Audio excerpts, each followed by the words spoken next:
Yang saya hormati seluruh peserta kegiatan dalam acara Ibu Susanti sebagai calon guru penggerak angkatan 11. Saya Selvi Noviana.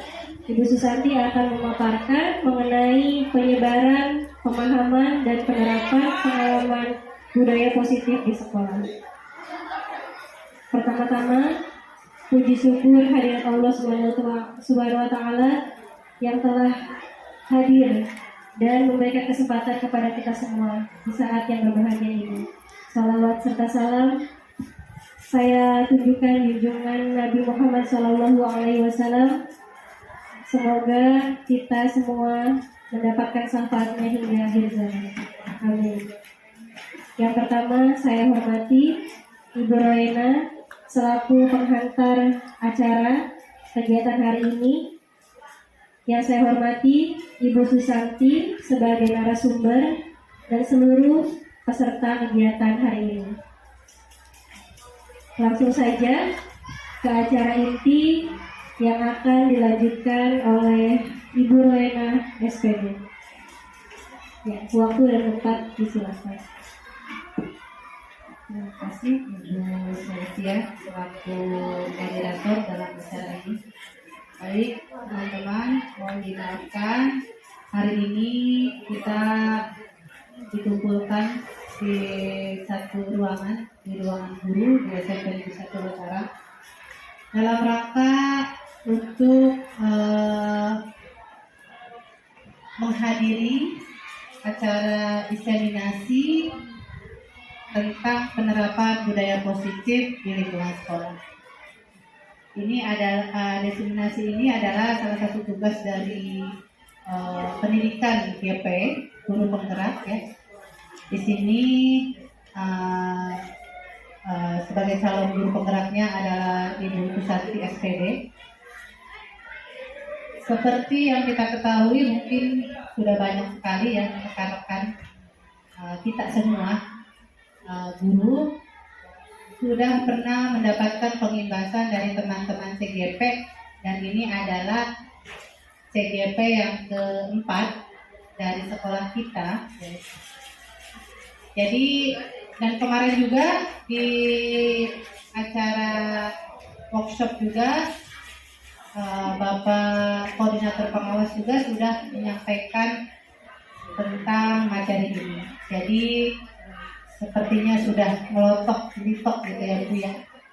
Jadi sudah paham ya. Tapi walaupun seperti itu, mungkin Ibu Susanti di sini punya strategi lain atau penerapan yang lain. Nanti Bapak Ibu dalam diseminasi ini mangga disimak dengan baik, dan bila perlu kalau misalnya Bu Susanti mengajak untuk berdiskusi tentang penerapan disiplin positif di lingkungan sekolah kita, maka banyak bertanya gitu ya. Dan satu juga mungkin akan mensimulasi teman-teman untuk memberikan beberapa pertanyaan-pertanyaan tematik sehingga bisa timbul diskusi yang seru gitu ya. Sekian saja mungkin penghantar dari saya.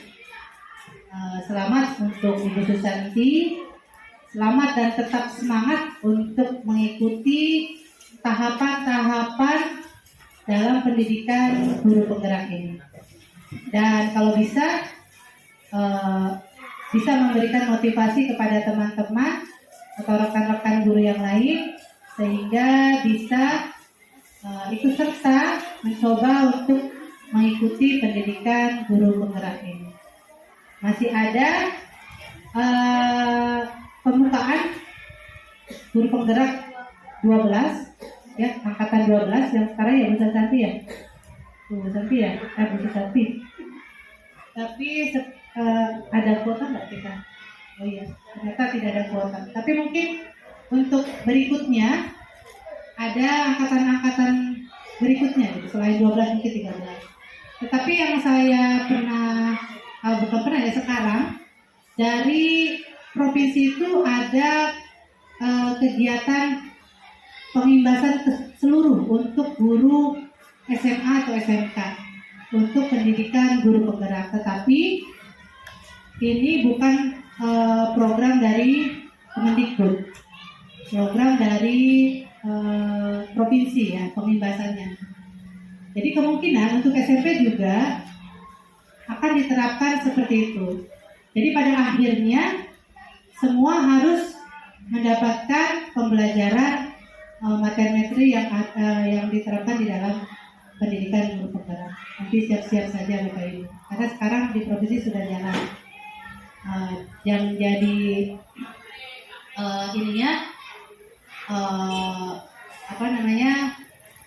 pemateri yang memberikan pengarahannya itu dari guru penggerak. Ya, seperti itu. Sekian dari saya. Terima kasih. Mohon maaf jika ada kekurangan. Assalamualaikum warahmatullahi wabarakatuh. Acara selanjutnya langsung saja ke acara inti yang akan disampaikan oleh calon guru penggerak angkatan 11 yaitu Ibu Susanti SPD. Waktu dan tempat istirahat.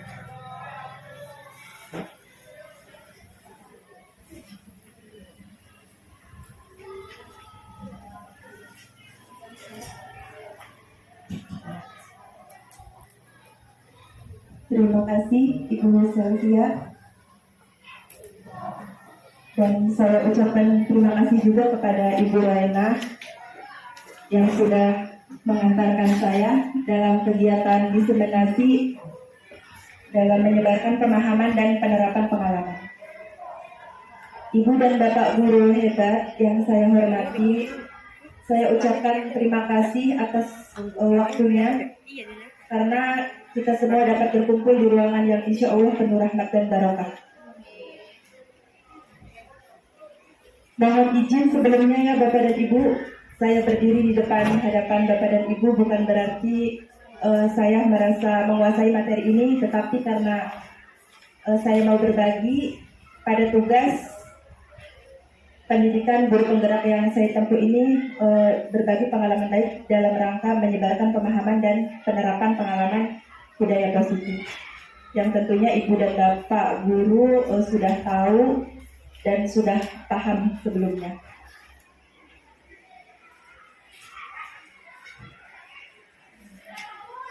Ini sekilas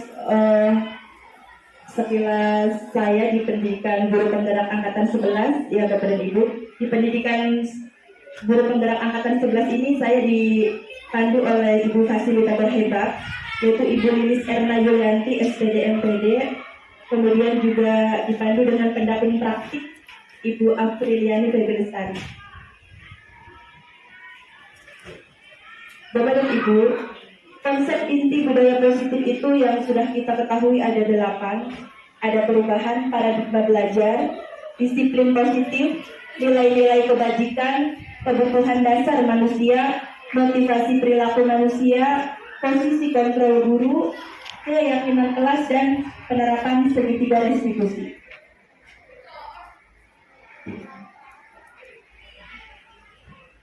Pembelajaran dengan paradigma baru yang sekarang kita sudah ketahui yaitu mengacu ke 6 dimensi profil pelajar Pancasila yang merupakan pembelajaran yang dirancang berdasarkan prinsip pembelajaran berdiferensiasi sehingga murid belajar sesuai kebutuhannya berdasarkan tahap perkembangan sesuai teori psikolog modern untuk mewujudkan profil pelajar Pancasila.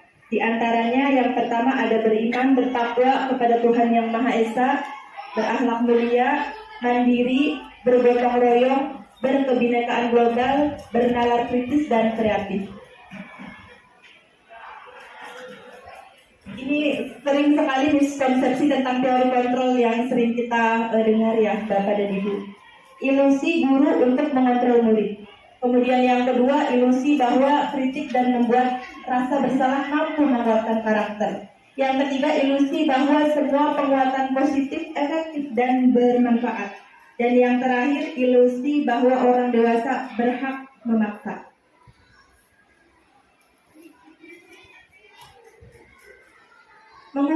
Kita sebagai pendidik tentunya dapat mengubah paradigma stimulus respon ke pendekatan teori kontrol.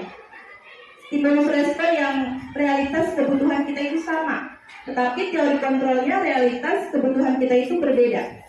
Kemudian semua orang melihat hal yang sama. Teori kontrolnya setiap orang memiliki gambaran yang berbeda. Yang ketiga, kita mencoba mengubah orang agar berpandangan sama dengan kita. Teori kontrolnya, kita berusaha memahami pandangan orang lain tentang dunia.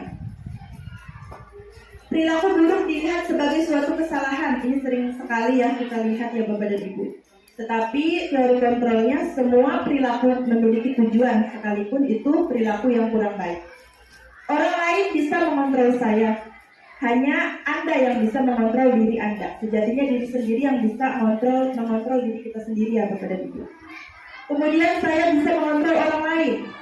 Pada kenyataannya mungkin Anda tidak bisa mengontrol orang lain. Pemaksaan ada pada saat bujukan gagal. Teori kontrolnya, kolaborasi dan konsensus menciptakan pilihan-pilihan yang baru. Biarkan menentukan pilihan yang baru. Yang terakhir, model berpikir menang atau kalah. Teori kontrolnya, model berpikir menang-menang. Disiplin positif. Disiplin berasal dari kata disiplina, yang berarti belajar. Disiplin mengacu pada disiplin diri yang memiliki tanggung jawab terhadap apa yang dilakukannya berdasarkan nilai-nilai yang diyakini.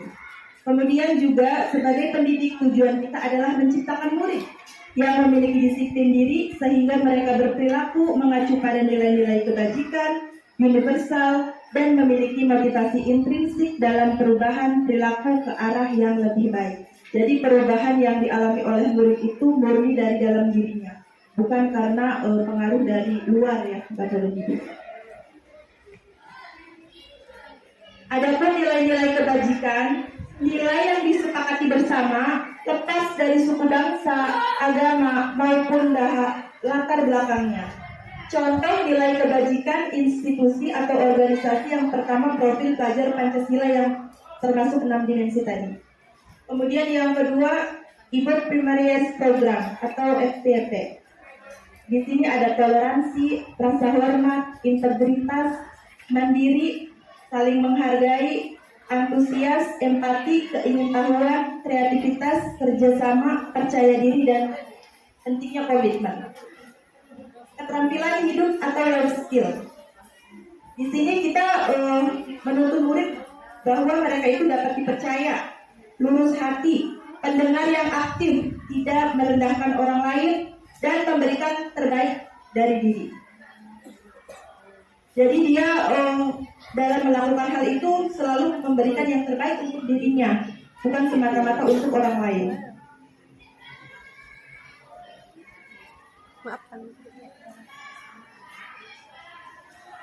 Berikutnya kebutuhan dasar manusia. Kebutuhan dasar manusia adalah segala sesuatu yang kita lakukan untuk mendapatkan apa yang kita inginkan. Seluruh tindakan yang kita lakukan memiliki tujuan tertentu, dan semua usaha terbaik yang kita lakukan adalah dalam rangka agar kebutuhan dasar kita terpenuhi dengan baik. Di sini ada 5 kebutuhan dasar manusia. Yang pertama itu bertahan hidup. Bertahan hidup meliputi bahwa manusia itu perlu makan, tempat tinggal, keamanan, dan kesehatan. Itu untuk bertahan hidup. Kemudian yang kedua, manusia juga ingin atau punya kasih sayang dan rasa diterima. Rasa diterima, kemudian merasa dipedulikan, berbagi, kerjasama, dan menjadi bagian dalam kelompok. Ini termasuknya kasih sayang dan rasa diterima ya Bapak dan Ibu. Kemudian yang ketiga, manusia juga butuh penguasaan. Penguasaan ini meliputi harga diri, keinginan untuk dianggap, memimpin, berprestasi, diakui dan didengar. Yang keempat, kebebasan. Kebebasan meliputi mandiri, memiliki pilihan, mencoba hal baru, mampu mengendalikan arah dirinya. Dan yang terakhir, kesenangan. Kita sebagai manusia tentu ingin mempunyai rasa senang juga ya, meliputi bermain, humor, antusiasme, dan tertawa. Motivasi perilaku manusia dari segi ekstrinsik, terkadang seseorang itu melakukan hal yang baik untuk menghindari ketidaknyamanan atau hukuman. Kemudian yang kedua, untuk mendapatkan imbalan atau penghargaan dari orang lain. Penghargaan ini setelah saya memahami materi di modul ini, ternyata selama ini saya berpikir penghargaan itu positif. Dan ternyata penghargaan itu sebenarnya sifatnya negatif, Bapak dan Ibu. Karena cenderung kalau kita sering memberikan penghargaan kepada anak itu, anak akan ketika anak melakukan itu fokusnya dia ke mendapatkan penghargaan, bukan karena dari dalam dirinya. Kemudian yang terakhir itu dari motivasi intrinsiknya, harus itu untuk menjadi orang yang mereka inginkan dan menghargai diri sendiri dengan nilai-nilai yang mereka percaya. Jadi ini sangat penting sekali bahwa anak itu harus mempunyai nilai-nilai yang dia yakini, ya. Jadi ketika dia melakukan suatu tindakan yang baik, bukan karena penghargaan atau imbalan dari orang lain, tetapi muncul dari dalam dirinya sendiri. Ini hukuman, konsekuensi, dan restitusi. Sekilas sama ya, Ibu ya. Tetapi hukuman di sini terkadang muncul ketika tidak terencana atau secara tiba-tiba. Kemudian murid tidak tahu apa yang akan terjadi atau tidak dilibatkan. Kemudian bersifat satu arah kalau hukuman itu. Dan cenderung ini sifatnya ke teacher center ya, karena apa ya namanya, guru tersebut fokusnya ke murid dan tidak dilibatkan muridnya.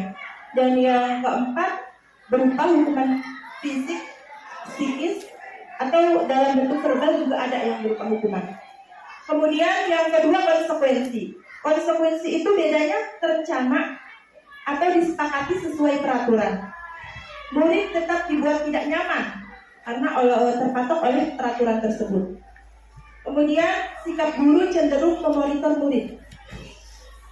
Nah, yang ketiga, restitusi. Restitusi merupakan proses menciptakan kondisi bagi murid untuk memperbaiki kesalahan. Yang kedua, proses kolaboratif yang mengajarkan murid untuk mencari solusinya sendiri. Kita harus berpatokan dengan teori kontrol yang harus kita ketahui. Kadang-kadang kita sebagai pendidik termasuk ke teori kontrol yang mana? Yang pertama ada penghukum, yang kedua pembuat merasa bersalah, yang ketiga teman, yang keempat pemantau, dan yang kelima manajer.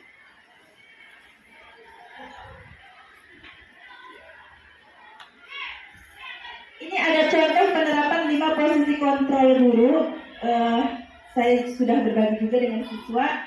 Pada saat itu saya mengangkat kasus siswa datang terlambat ke sekolah.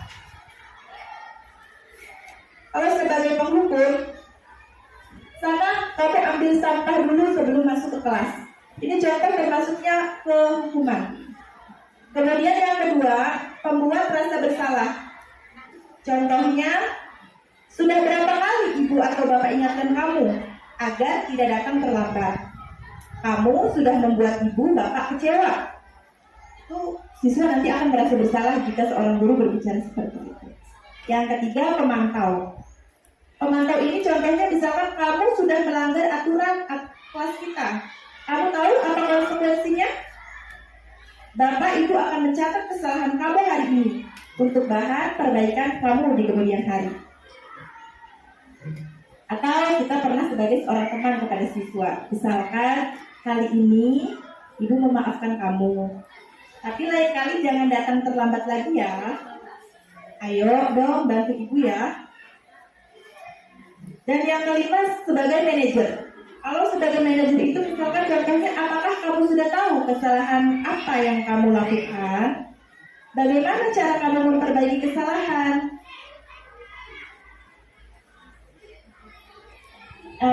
Semuanya coba ibu, ini ada pertanyaan posisi kontrol, apakah aku? Saya kecewa sekali dengan kamu. Menurut ibu ini maksudnya teori kontrol yang mana? Ya, merasa bersalah. Ada lagi? Ibu Warsi, saya kecewa sekali dengan kamu. Misalkan ini maksudnya ke teori kontrol yang bagaimana menurut Ibu?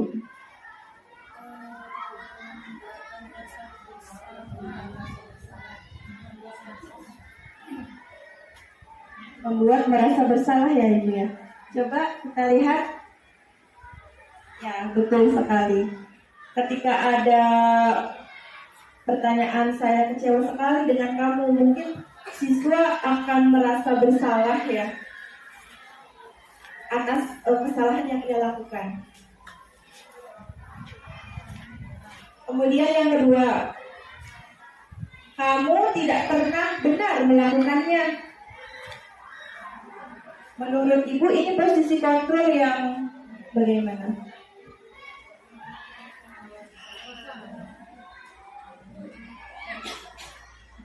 Kamu tidak pernah benar melakukannya.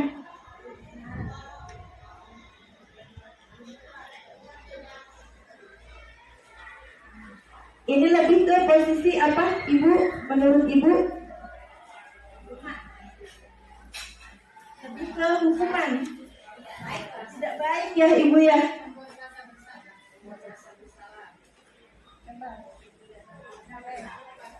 Ya, betul sekali Bu Haji Nadiro. Kamu tidak pernah benar melakukannya ya, benar yang menghukum. Ini lebih kayak menghukum ya Bapak dan Ibu. Sehingga kadang-kadang efeknya ke anak itu mungkin kadang ada merasa sedikit takut ya.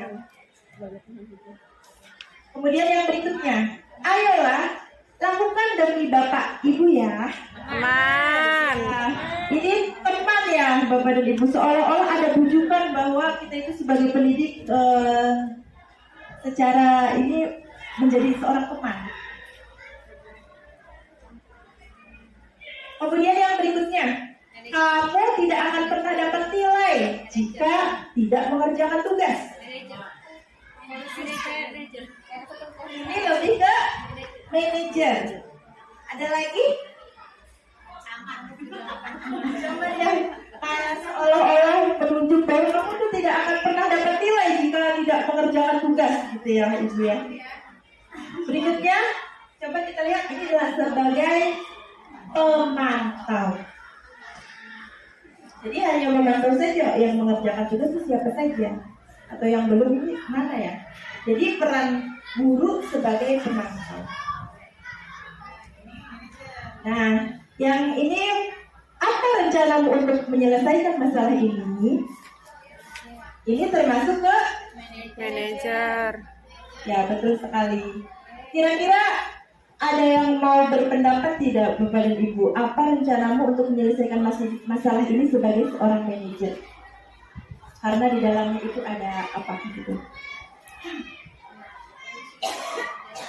Menanyakan ya, lebih ingin melakukan restitusi dan melakukan tanya jawab ke siswa ya, berkaitan dengan permasalahan yang ia hadapi. Jadi ditanyakan dulu.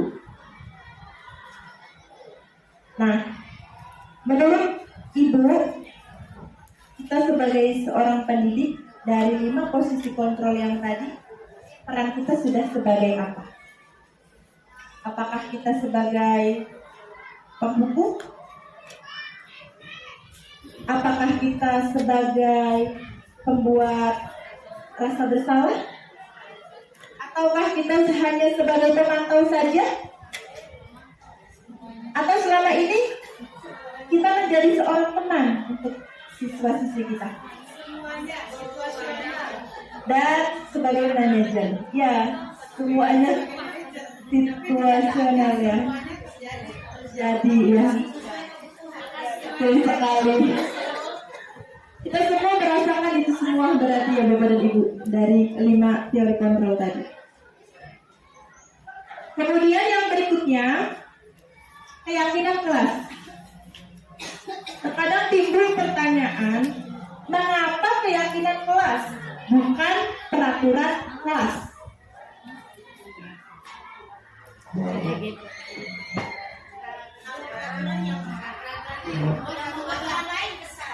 Akan Bu Haji. Kenapa keyakinan kelas? Karena bukan guru yang membuat peraturan, tetapi kesepakatan siswa tentang apa yang diyakininya. Ketika dia melakukan kesalahan, dia akan mendapatkan konsekuensi apa sesuai dengan yang dia yakini dan yang membuat dia nyaman, senyamannya, sehingga didapatkan keyakinan kelas. Seperti itu. Terima kasih Bu Haji Ios atas penjelasannya tentang mengapa keyakinan kelas bukan peraturan kelas. Karena siswa mungkin agar merasa nyaman untuk dirinya ya. Kalau bentuknya peraturan, terkadang ke siswa itu ada rasa ketakutan peraturan. Tetapi betul sekali apa yang disampaikan oleh Bu Haji Ios itu lebih ke siswa merasa nyaman. Karena tadi motivasi yang timbul itu bukan dari ekstrinsik, tapi dari intrinsik ataupun dari dalam dirinya. Sehingga anak tanpa ada peraturan apapun, kalau dia udah mau, udah meyakini, maka dia akan melakukannya. Gitu ya, Bapak dan Ibu. Ini juga pembentukan keyakinan kelas. Yang pertama, keyakinan kelas itu mungkin bersifat abstrak. Yang kedua, berupa pernyataan universal. Yang ketiga, dibuat dalam pernyataan positif. Jadi hindari kata jangan ya biasanya. Kadang kalau peraturan itu lebih ke jangan, melarang, tidak boleh gitu ya. Nah, kalimat-kalimat yang negatif itu alangkah lebih baiknya kita itu mengubahnya dengan kata-kata yang positif ya Ibu ya. Misalkan yang menghindari kata-kata yang tadi yang larangan itu ya. Waktu ya, itu lebih ke positif ya. Kemudian yang ketiga dibuat dalam pernyataan positif. Yang keempat, sedikit saja agar mudah diingat oleh siswa. Yang kelima, sesuai dengan kondisi kelas dan sekolah sehingga mudah diterapkan. Dan yang terakhir, semua warga kelas dilibatkan saat membuat keyakinan kelas. Jadi tidak hanya beberapa kelompok saja, tetapi semuanya ya. Tadi itu ada contoh, saya membuat keyakinan kelas waktu itu di kelas 8H ya. Mengubah kata negatif ke positif juga, ini salah satu contohnya. Kemudian yang berikutnya adalah segitiga restitusi. Ini sudah sering sekali kita dengar ya. Segitiga restitusi adalah suatu proses dialog yang dijalankan oleh guru agar dapat menghasilkan murid yang mandiri dan bertanggung jawab. Langkah-langkahnya, yang pertama itu kita bisa menstabilkan identitas, yang kedua validasi tindakan yang salah, dan yang ketiga menanyakan keyakinan.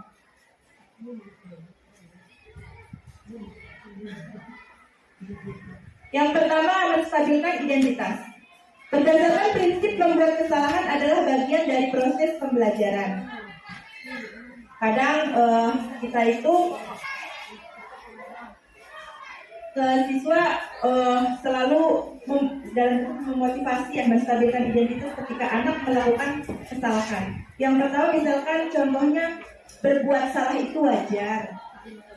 Kita memaklumi atas kesalahan anak ya untuk 1-2 kali kesalahan. Yang kedua, tidak ada manusia yang sempurna. Yang ketiga, ibu dan bapak juga pernah melakukan itu. Yang keempat, ibu bapak tidak mau mencari siapa yang salah, tetapi ibu dan bapak atau bapak ingin mencari solusi dari permasalahan ini sehingga lebih ke arah perbaikannya ya, bukan fokus ke permasalahannya. Dan yang terakhir, kamu berhak merasa begitu ketika anak itu marah atau meluapkan emosionalnya ke hal-hal yang tertentu. Kita stabilkan dulu identitasnya. Kemudian yang kedua yang kita lakukan adalah validasi tindakan yang salah. Berdasarkan prinsip setiap perilaku berupaya memenuhi suatu kebutuhan tertentu. Dengan cara kamu pasti punya alasan mengapa melakukan hal itu. Kita tanyakan dulu ke anak alasannya apa ketika ia melakukan kesalahan. Kemudian yang kedua, padahal kamu bisa melakukannya yang lebih buruk dari ini ya. Yang ketiga, kamu patut bangga karena telah melindungi sesuatu yang penting buatmu. Yang keempat, kamu melakukannya karena mempertahankan sesuatu yang penting bagimu. Kadang anak itu marah karena ini ada yang dia pertahankan ya, makanya dia meluapkan emosionalnya untuk melampiaskan amarahnya ke hal-hal yang tertentu. Biasanya ke hal-hal yang kurang baik. Ya. Yang terakhir, kalau sudah validasi, silakan menanyakan keyakinan. Berdasarkan prinsip teori kontrol bahwa pada dasarnya kita termotivasi secara intrinsik. Pada dasarnya manusia itu termotivasinya dari dalam ya. Contohnya berbuat salah itu wajar. Tidak ada manusia yang sempurna. Ibu dan bapak juga pernah melakukan itu. Atau kamu berhak merasa begitu. The first break will be ending in 5 minutes. Ini ada ilustrasi contoh penerapan segitiga restitusi pada kasus anak yang telat datang terlambat ke sekolah. Ini perlu diputar apa di skip aja nih, Ibu?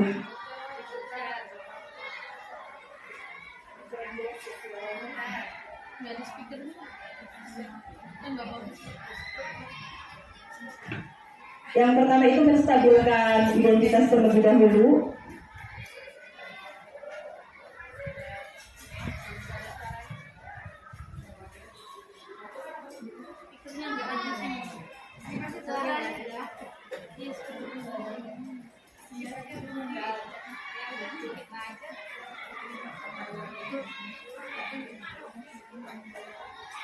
Dia sering datang terlambat, kemudian saya menstabilkan identitasnya, ternyata dia itu anak tersebut, ini hanya ilustrasi ya Ibu ya, dia sering main handphone sampai larut malam. Terkadang juga ada anak yang pernah saya tanya itu sampai jam 2 malam Ibu main handphone. Ketika sudah jam 2 malam, bangun jam 8, jam 9 pagi. Makanya kadang ada anak-anak yang sering telat berangkat ke sekolah. Tetapi ketika ditanyakan untuk menstabilkan identitasnya, mereka menyadari bahwa itu adalah suatu kesalahan. Dan itu adalah kebiasaan yang tidak baik. Salah satu nilai yang saya tanyakan ke anak tersebut, dia melanggar disiplin waktu katanya ya.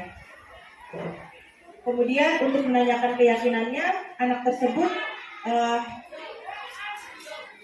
mengucapkan atau memaparkan ingin lebih awal tidurnya dan mengurangi penggunaan handphone dibatasi sampai jam 9 malam, sehingga dia bisa istirahat dan bangun pagi ya, agar bisa bangun pagi.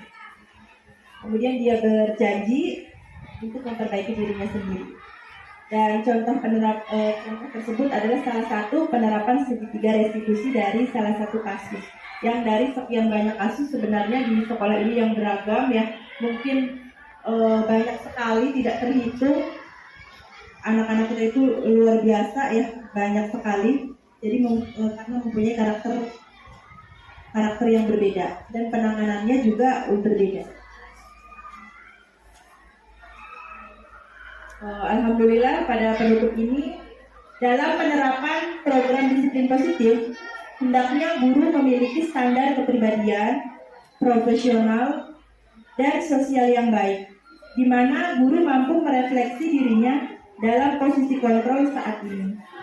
Bagaimana perjalanan dirinya sebagai among atau manajer yang menuntun murid-muridnya menjadi insan yang mandiri, merdeka, dan bertanggung jawab sesuai dengan standar nasional pendidikan. Mungkin itu saja pemaparan materi dari saya tentang pemahaman dan menyebarkan pengalaman budaya positif. Apabila ada yang Ibu tanyakan atau kita berbagi ya, lebih tepatnya kita berbagi, barangkali kita sambil sharing bareng untuk menemukan solusi. Dipersilahkan.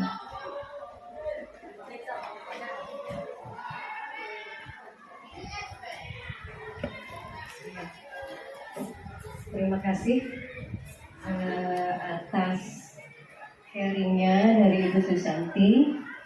Materi ini sebetulnya sudah kita mulai sejak semester lalu ya Bapak Ibu, karena semester lalu kita sebagian sudah mengambil di RHK itu tentang disiplin positif, dan kita juga sempat berbagi praktek baik.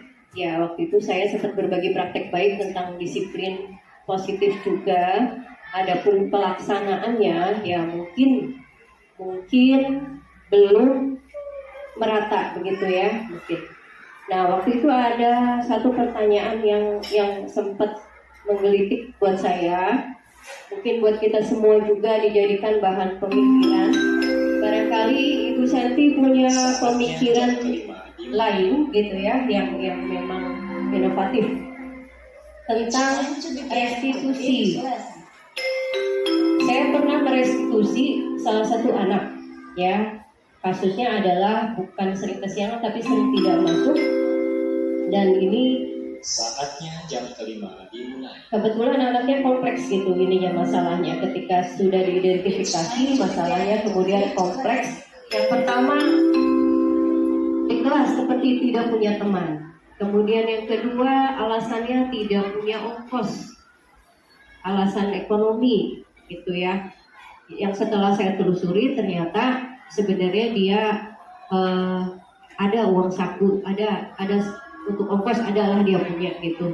Kemudian yang ketiga, pernah mogok lagi, tidak masuk lagi adalah tidak punya LKS. Sampai saya kaget Bapak Ibu, karena dia berpikir LKS itu sifatnya wajib dibeli. Saya tanyakan mapel apa, dia sebutkan beberapa mapel yang katanya wajib, sehingga dia tidak berani masuk sekolah. Ya, akhirnya kita ngobrol-ngobrol, diskusi. Salah satu solusinya dia menyisihkan uang, kemudian ada saya bantu, kemudian akhirnya dia masuk lagi. Nah, yang menjadi pertanyaan Ibu Susanti ya, apabila kita sudah merestitusi seorang anak, ketika kita sudah mendampingi anak tersebut, anak itu masuk lagi, baik lagi, tapi kemudian kambuh lagi gitu kan. Seperti tadi yang kesiangan, ya seminggu masuk berangkat pagi, nanti minggu depannya kabur lagi seperti itu. Nah, pertanyaannya, langkah apa yang sebaiknya kita tempuh dalam proses restitusi ini jika pelanggaran atau kesalahan anak ini berulang kali? Dia sudah memberikan konsekuensi sudah, tetapi kadang dilakukan, kadang tidak, gitu ya. Misalnya pelanggarannya A, Bu, konsekuensinya saya akan begini-begini. Ya dilakukan, tapi nanti melanggar lagi. Nah, bagaimana menurut Ibu Susanti? Atau yang lain juga mangga kalau mau berbagi. Terima kasih.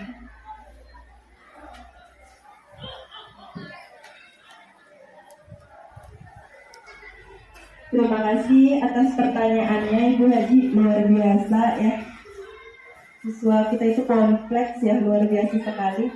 Kemudian izinkan saya untuk menjawab sesuai dengan pemikiran saya menangkap kasus yang telah dipaparkan oleh Ibu Haji Yos ya. Dan yang lainnya barangkali ada yang mau menambahkan untuk penanganan kasus yang pernah dialami Ibu Haji Yos, atau mungkin kita semua pernah mengalami atau menghadapi anak-anak yang mempunyai permasalahan yang sama. Tadi kasus dari yang sudah Ibu Haji Yos paparkan itu ketika anak banyak alasan melakukan kesalahan, kemudian segala proses restitusi sudah ditempuh dan semuanya sudah berjalan baik, tetapi pada suatu ketika anak tersebut mengulangi lagi dengan kesalahan yang sama ya. Mungkin menurut saya ini motivasi intrinsik dari dalam dirinya itu belum 100%, atau apalagi yang namanya anak-anak remaja itu di usia-usia yang labil ya. Kadang-kadang anak itu ketika baik tidak kesannya terus baik. Kadang-kadang ada saatnya dia kambuh lagi. Walaupun dia itu udah baik, karena satu ya ibu ya, pengaruh lingkungan itu luar biasa. Pengaruh lingkungan itu luar biasa. Makanya kenapa ketika kita memberikan restitusi atau motivasi itu jangan sampai putus rantainya. Jangan kalau dia udah baik kita lepas. Jadi dia itu harus masuk ke pengawasan kita. Karena yang namanya anak-anak usianya yang lagi masuk ke remaja ya banyak labilnya, apalagi yang pengaruh lingkungan itu yang luar biasa, Ibu. Menurut saya itu. Jadi kita lebih bimbing dia lagi, melakukan pengontrolan, dan juga sering lebih memotivasi dia ke arah intrinsiknya. Dia itu masih sama tidak keyakinannya pada saat itu. Keyakinannya sama tidak dengan berdasarkan nilai-nilai kebajikan yang dia yakini. Kalau dia masih ingat, berarti dia masih dalam tahap keyakinan yang ia pegang. Agar dia itu tidak lupa. Karena itu pengaruh yang luar biasa dari lingkungan. Mungkin ada tambahan lain atau ingin melengkapi dari pertanyaan Ibu Hadios dari pemaparan saya yang kurang ini, silahkan yang mau menambahkan. Oke, gimana Bu Hadios? Ya mungkin itu yang saya ketahui. Berikutnya silakan ada yang mau berbagi atau sharing lagi, mungkin satu pertanyaan lagi Ibu. Silahkan dari barisan sini, mungkin Ibu Amel berbagi pengalaman, atau Ibu Maya.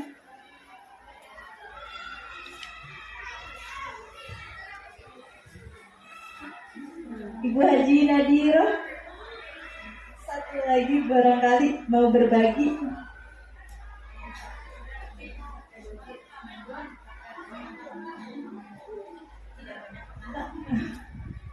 Berbagi aja ya.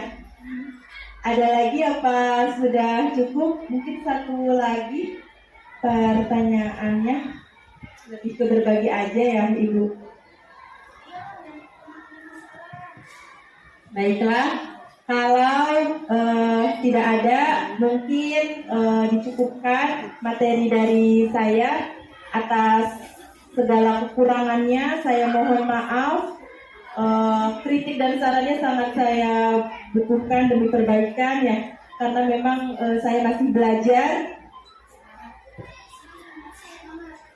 dan masih banyak belajar juga dari Ibu dan Bapak semuanya. Kemudian itu saja, dan saya kembalikan ke Ibu Moderator, Ibu Sylvia Noviana di Persil.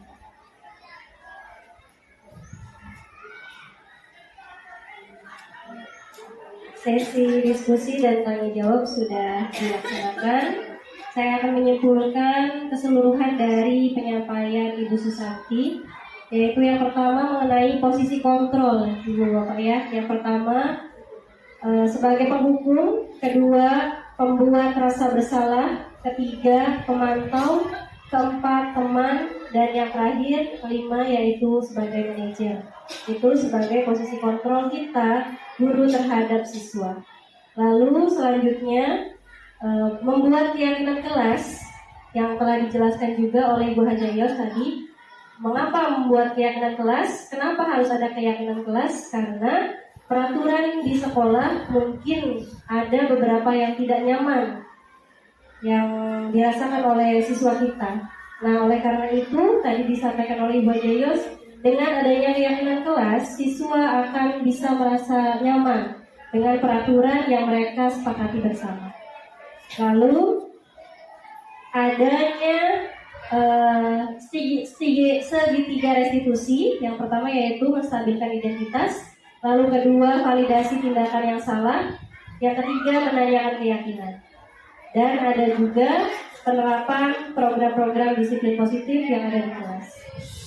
Lalu kesimpulan selanjutnya yaitu pertanyaan dari Ibu Hajayos tadi mengenai langkah apa yang bisa dilakukan setelah restitusi segitiga restitusi tadi sudah dilaksanakan? Nah, tadi dijawab oleh Ibu Susanti, yaitu dengan cara memotivasi anak secara intrinsik, karena motivasi intrinsik anak itu naik turun ya Bu ya, karena mereka dalam usia remaja yang masih labil dalam menangani masalah mereka sendiri. Lalu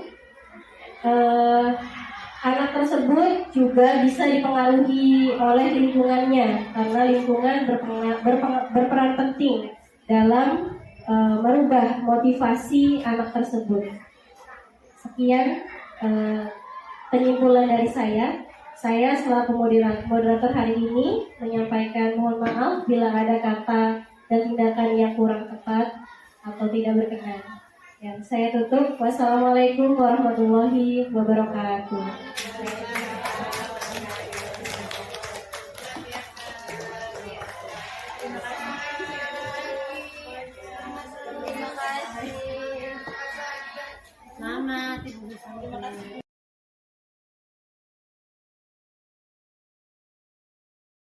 Baiklah anak-anak, dari kesepakatan kelas ini kita sudah membuat keyakinan kelas kita ya.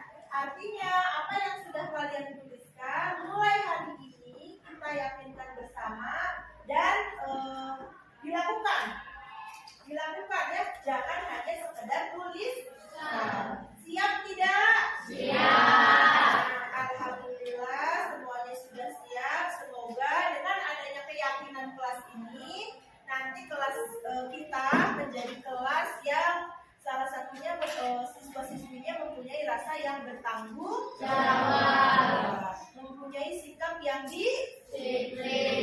Terus juga kita sebagai manusia itu atau kalian sebagai murid juga semuanya harus ada rasa toleransi. Baiklah, untuk pertemuan kali ini terima kasih sudah melakukan keyakinan kelas bersama ya, dan ini kita terapkan ke depannya. Siap ya? Oke, terima kasih.